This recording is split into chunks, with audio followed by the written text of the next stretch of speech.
अधिकारी आहे त्याला बोलवा, पहिला याला निलंबित करा। बोलो एक मिनिट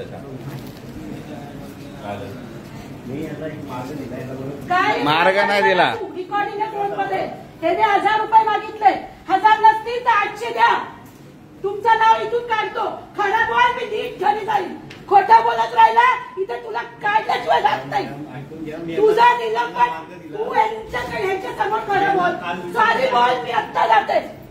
पण जर तू खोटं बोलत राहिला तर घंटादाराने तुझा निलंबन केल्याशिवाय इथे बसून राहील। काही मदत तू किती म्हणजे बोलताचे पैसे मागा काय देखो मी यांना फोन केला, यांना बोला तुम्ही ठाण्याला राहा, मी सॉरी बोलतो, मी यांच्याकडे पैसे घेतले पण नाही। मला माहिती नाही तू पैसे हातात घेतले नाही ना। काय होता प्रकरण? आज मला सकाळी अहमद कांबळे नामक म्हणजे माझा सहकारी आहे त्याचा फोन आला। त्याच्याकडे एक महिला आणि एक पुरुष गेले की आम्ही सतत महानगरपालिकेत जात आहोत, माझे जे सास ससूर वारलेत त्यांचं नाव यादीतून कट करण्यासाठी।